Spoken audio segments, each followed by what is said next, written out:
wasn't brilliant for Mudville 9 that day. The score stood 4-2, with but one inning more to play. And then, when Coney died at first, the Barrows did the same, as sickly silence fell upon the partings of the game.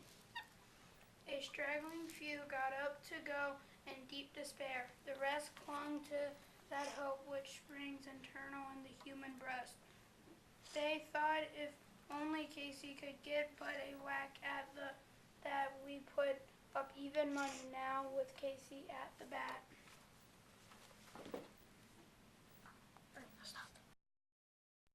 But Flynn preceded Casey, and as did also Jimmy Blake. At the former was a Lulu, and the latter was a cake. So upon the stricken multitude grim, McElhinney sat, for there seemed but little chance of Casey getting to the bat. But Flynn let drive a single to the wonderment of all, and Blake the much spit and tore the cover of the ball.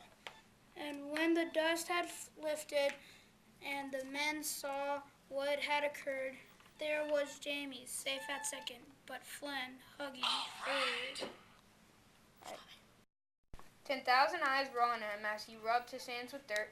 5,000 tongues applauded with wiped them on his shirt. Then while the rider pitcher ground the ball into his hip, defiance gleamed in Casey's eye and a sneer curled Casey's lip.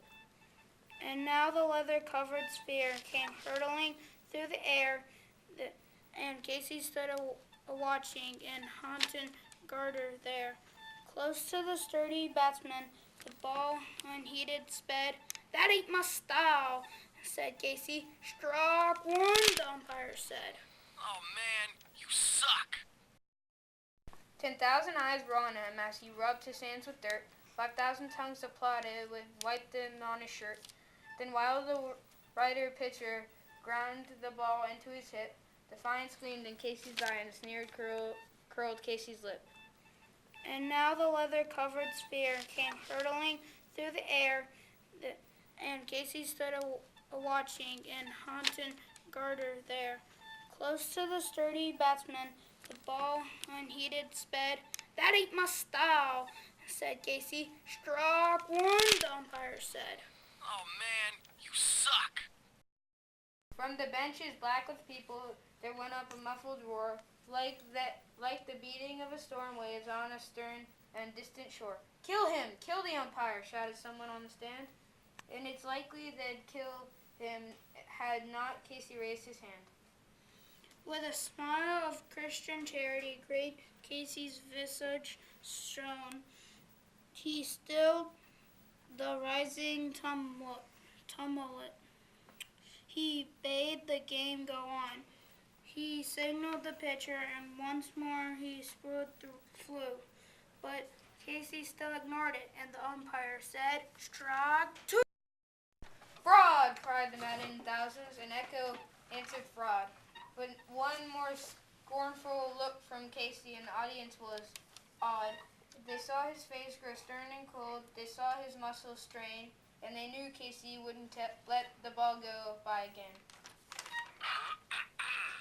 The sneer is gone from Casey's lip. His teeth are clenched in hate.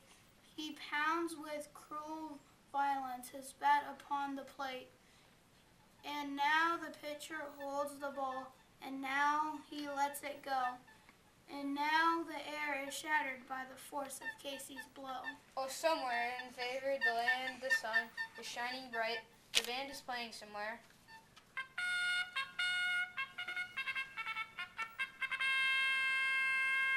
And somewhere hearts are light, and somewhere men are laughing, and somewhere children shout. There is no joy in Mudville. Mighty Casey has struck out. This paper was written by Evan Darty, Grant Casey, Noah Marshall, Austin Robertson, Ryan Fitzpatrick.